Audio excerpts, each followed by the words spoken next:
নমস্কার। এখন আলোচনা করতে চাই যে আমরা গান গাইছি অথচ আমাদের গানে কেন ইমপ্রুভ হচ্ছে না। তাহলে why your singing is not improving. ঠিক আছে? কেন তোমার গানের উন্নতি হচ্ছে না? হাউ টু ইমপ্রুভ সিঙ্গিং, অর্থাৎ গানের উন্নতি কীভাবে করব। তো এই গানে উন্নতি না হওয়ার কিন্তু কতগুলো কারণ আছে। দেখবে কেউ অনেক দিন ধরে গান গাইছে কিন্তু গান হয়তো গাইছে, গানের কোনো অ্যাচিভমেন্ট বা উন্নতি বলে কিছুই নেই, সেই একই রকমই আছে, বা গানটা খুবই এলোমেলো হয়তো লাগে।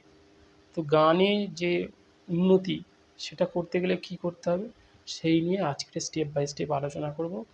আর সেটা হচ্ছে কি, প্রথমত 5টি কারণ আছে। তো প্রথম কারণ যে কারণটা হচ্ছে সেটা হচ্ছে নিঃশ্বাস প্রশ্বাস নেওয়া, অর্থাৎ গান যখন আমরা গাইব সে গানের কোথায় নিঃশ্বাস নিতে হবে, কোথায় নিঃশ্বাসটাকে ছাড়তে হবে। হ্যাঁ, নিঃশ্বাস প্রশ্বাস এটা যে নেওয়া, হ্যাঁ, এটা কিন্তু খুব ভাইটাল গানের ক্ষেত্রে। এইটা আমরা অনেকে কিন্তু গুরুত্ব দিই না, বা আমরা ঠিক মতো জানি না যে কোথায় গানের নিঃশ্বাস নিতে হবে, কোথায় গানটাকে নিঃশ্বাসটা ছাড়বো গান গাওয়ার সময়। তাহলে প্রথম কারণ হচ্ছে গান গাওয়ার সময় নিঃশ্বাসটা নেওয়া বা ছাড়া এটাকে গুরুত্ব দেওয়া দরকার, অর্থাৎ কোথায় নিঃশ্বাস নেব বা কোথায় নিঃশ্বাস ছাড়বো। ঠিক আছে? এবং নিঃশ্বাসটা নেওয়ার সময় কী করতে হবে, আমরা আমাদের ফুসফুসে ধরার সময় হাওয়াটাকে ভরে নেব, এবং হাওয়াটা ভরে নিয়ে সেই হাওয়াটার সাহায্যে বা সেই হাওয়াটাকে ব্যবহার করে ধীরে ধীরে কী করব, আমরা গানটাকে প্রেজেন্ট করব। ঠিক আছে? তাহলে নিঃশ্বাসটা যখন নেবো পেটটা আমাদের একটু ফুলে যাবে, এবং নিঃশ্বাসটা যখন আস্তে আস্তে ছাড়বো বা নিঃশ্বাসটাকে যখন ব্যবহার করে ধীরে ধীরে গানটা প্রেজেন্ট করব, তখন আস্তে আস্তে পেটটা কিন্তু চুপসে যাবে, যেটাকে আমরা পেট থেকে গান বলে থাকি, বা স্টমাক থেকে গান বলে থাকি। সেটা পরে একটা অন্য ভিডিওতে আলোচনা করব যে পেট থেকে গান গাওয়াটা কী, বা গলা দিয়ে গান গাওয়াটা আবার কী। তাই এই যে নিঃশ্বাসটা নেওয়া বা ছাড়া, এটা কিন্তু খুব গান গাওয়ার ক্ষেত্রে খুব ভাইটাল পয়েন্ট।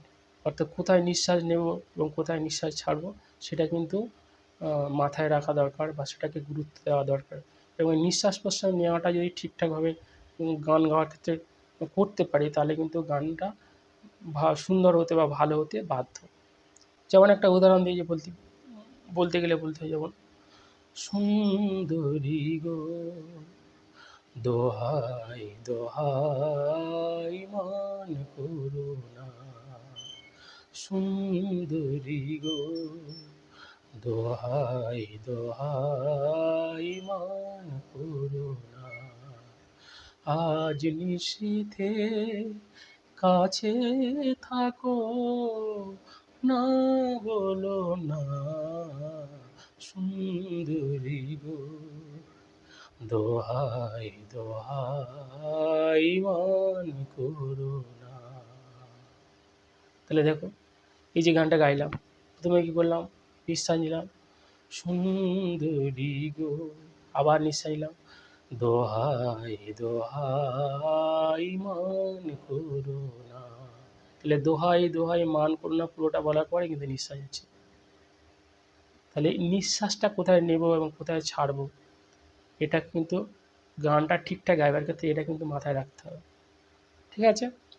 আর দ্বিতীয় কারণ যেটা, সেটা হচ্ছে তোমার রেয়াজ করার সময় আমরা কী করি, আমাদের হয়তো মিডিল অক্টেভটা রেয়াজ করছি আর লোয়ার অক্টেভটা রেয়াজ করছি, আপার অক্টেভে কখনোই রেয়াজ করি না। কারণ অনেকে বলতে শুনি যে আপার অক্টেভে রেয়াজ করার পর গলাটা ধরে যায়, ব্যথা করে। কিন্তু আমাদের যে হারমোনিয়ামে যে 3টে রেঞ্জ আছে না, মিডিল অক্টেভ, লোয়ার অক্টেভ এবং আপার অক্টেভ, এই 3টে অক্টেভেই কিন্তু সমানভাবে গুরুত্ব দিয়ে রেয়াজ করা দরকার। যেমন ভোরের দিকে আমরা কী করবো, ভোরের দিকে বা সকালের দিকে তোমরা লোয়ার অক্টেভের দিকে, মধ্য সপ্তকের দিকে, তারপরে একটু সকালের দিকে আমরা তো মধ্য সপ্তক, হ্যাঁ, মিডিল অক্টেভ। আর সন্ধ্যার দিকে বা রাতের দিকে আমরা কী করতে পারি, সন্ধ্যার পরের সময় আমরা আপার অক্টেভে রেয়াজ করব। অর্থাৎ যখন আমরা রেয়াজটা করব তখন আমরা 3টে অক্টেভকে, মিডিল, লোয়ার এবং আপার 3টে অক্টেভকে গুরুত্ব সহকারে, মানে গুরুত্ব দিয়েই রেয়াজ করব, 3টে অক্টেভকে সমানভাবে গুরুত্ব দিয়ে রেয়াজ করব। তাহলে কী হবে, তাহলে আমরা যখন কোনো গান গাইবো বা প্রেজেন্ট করব, তখন হয়তো মিডিল অক্টেভে একরকম লাগছে, আপার অক্টেভে আরেক রকম লাগছে, সেটা কিন্তু আর হবে না। সেই জন্য 3টে অক্টেভ গুরুত্ব দিয়ে 3টে অক্টেভে অর্থাৎ মিডিল, আপার এবং লোয়ার এই 3টে অক্টেভে সমানভাবে গুরুত্ব দিয়ে রেওয়াজ করা দরকার। ঠিক আছে? আর 3 নাম্বার পয়েন্ট হচ্ছে গানটাকে শোনা। আমরা গান হয়তো গাইছি বা গানটা কোনো গান আমাদের খুব ভালো লাগলো, সেই গানটা হয়তো গাওয়ার ইচ্ছা হলো, কী করলাম, ওই শুনলাম, এবং গানটা যখন শুনছি তখন হয়তো গানের সঙ্গে গান গাইছি, গানটাকে কি মন দিয়ে কিন্তু শোনা হচ্ছে না। এইভাবে কিন্তু গান শুনলে গানের অ্যাচিভমেন্ট বা উন্নতি কখনোই হবে না। অর্থাৎ গানটা যখন আমরা শুনবো তখন গানটা খুব ডিপলি অ্যাটেনশান দিয়ে গানটাকে শুনবো, খুব গভীর মনোযোগ দিয়ে শুনবো। এবং প্রথমত যখন আমরা গানটা প্রথমে শুনছি তখন কিন্তু গানের সঙ্গে আমরা গান গাইবো না, শুধু মন দিয়ে গানটাই শুনবো। কোথায় গানের মধ্যে কোথায় মিড, কোথায় খট্টা, কোথায় তোমার স্পষ্ট স্বর ইউজ করেছে, বা কোথায় তোমার গমক ইউজ করেছে, বা কোথায় সফট করে কথাটা বলেছে, সেইগুলো কিন্তু আমরা মন দিয়ে প্রথমে শুনতে থাকবো। ঠিক আছে? এরপরে যে গানটা হয়তো 70% উঠে গেল, বাকি যে 30% আছে সেটাকে কিন্তু আমরা আর ভালো করে শুনি না, কিন্তু হয়েই গেছে, চলে যাচ্ছে, কিন্তু এটা ঠিক নয়। বাকি যে 30% তুমি গানটাকে ভালো মতো রপ্ত করতে পারলে না, সেই 30% তুমি আলাদা করে কোথাও একটা জায়গায় লিখে রাখো, হ্যাঁ, যে এই পোর্শনগুলো কঠিন, এবং সেই পোর্শনগুলোকে আলাদা করে তুমি চর্চা করো। করার পরে কী হবে, পুরো 100% গানটাকে প্রেজেন্ট করার চেষ্টা করো। তাহলে গানটাকে ভালো করে প্রথমে শুনতে হবে, শোনার পরে গানের যে কঠিন কঠিন পার্ট আছে বা যে যে অংশটা তোমার কঠিন বলে মনে হচ্ছে সেটাকে কী করতে হবে, আলাদা করে খাতায় লিখে নিতে হবে, নিয়ে সে আলাদা করে সেটাকে এক্সারসাইজ করতে হবে, অনুশীলন করতে হবে। করার পরে কী হবে, গানটা তুমি 100% প্রেজেন্ট করতে পারবে, এবং তার ফলে গানটা সুন্দর হতে বাধ্য। ঠিক আছে? এর পরের যে পয়েন্টটা, তাহলে 3টে পয়েন্ট অলরেডি বলে দিলাম।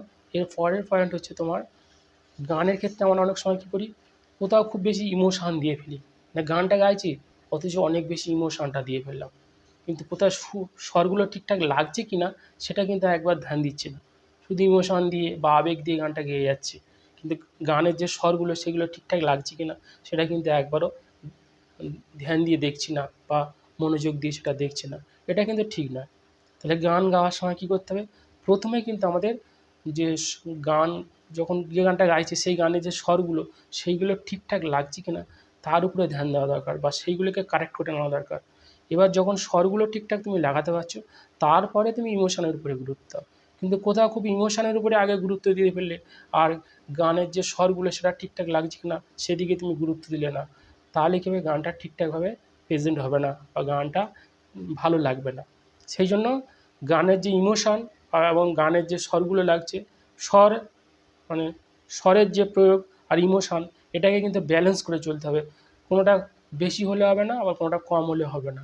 তাহলে ইমোশানও থাকবে এবং গানের যে স্বরগুলো লাগানো সেটাও কিন্তু একই রকম ব্যালেন্স রেখে চালাতে হবে বা ব্যালেন্স রেখে চলতে হবে দুটোর ক্ষেত্রে। তাহলে এই ইমোশান এবং স্বরগুলি লাগানো গানের ক্ষেত্রে এই দুটোকে যদি আমরা ব্যালেন্স করে চলতে পারি বা এই দুটোকে যদি আমরা ব্যালেন্স করে নিয়েই গানটাকে পরিবেশন করি তাহলে কিন্তু গান ভালো হতেই বাধ্য। তাহলে 4টে কারণ বলে দিলাম।